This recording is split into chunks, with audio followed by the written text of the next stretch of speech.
N'avez-vous jamais rêvé de défier le temps, de ne jamais vieillir et de rester jeune toute votre vie? Eh bien si c'est le cas, je connais une petite blondinette derrière la supérette là qui a sûrement ce que tu cherches. Non, pas de la... Idun est la déesse de la jeunesse éternelle. Elle est mariée au dieu de la poésie Bragi et était fort appréciée des autres dieux du fait qu'elle leur donnait ces fameuses pommes d'or qu'elle conserve dans une boîte. Ces pommes permettaient aux dieux de garder leur jeunesse et leur vigueur. Et en raison de ce lien, elle est souvent considérée comme une déesse de la fertilité, de la sexualité et des enfants. Car je le rappelle, les dieux Az étaient mortels. À part ça, Idun n'a pas vraiment de grands récits à nous raconter, excepté son enlèvement. Il était une fois Odin, Önir et Loki qui étaient partis pour un voyage. Mais comme il était l'heure de pique-niquer, ils décident de faire un barbecue en faisant cuire un bœuf.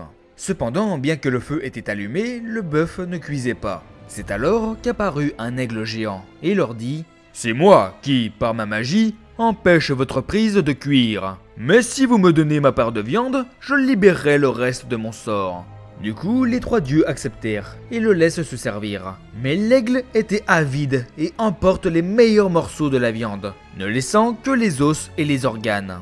Ne jamais marchander avec un aigle qui parle. Irrité, Loki saisit une branche et s'élança vers l'animal qui s'empara de la branche dans ses serres. Et, avec un Loki désorienté toujours accroché à l'autre extrémité, s'envola vers le ciel.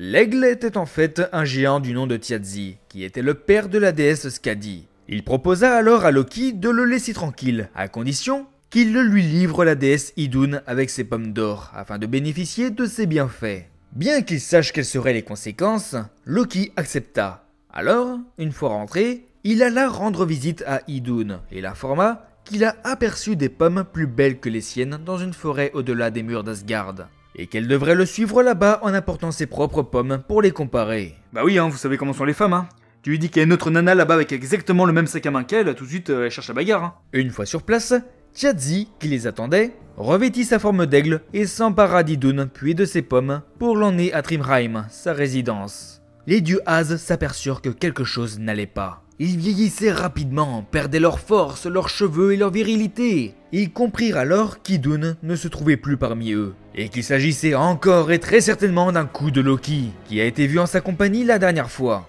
Il le menace alors des pires supplices s'il ne retrouve pas Idun. Inquiet pour sa survie, Loki promet de la ramener, et demande à Freya son plumage de faucon. Loki peut ainsi s'envoler vers le nord pour la maison de Thiazi, où il la retrouve seule. Thiazi était sorti. Loki la transforme en oie de façon à la prendre dans ses serres et il la ramène avec lui. Ouais, heureusement qu'il l'a pas transformée en concombre, J'ose à peine imaginer où il aurait dû la planquer après.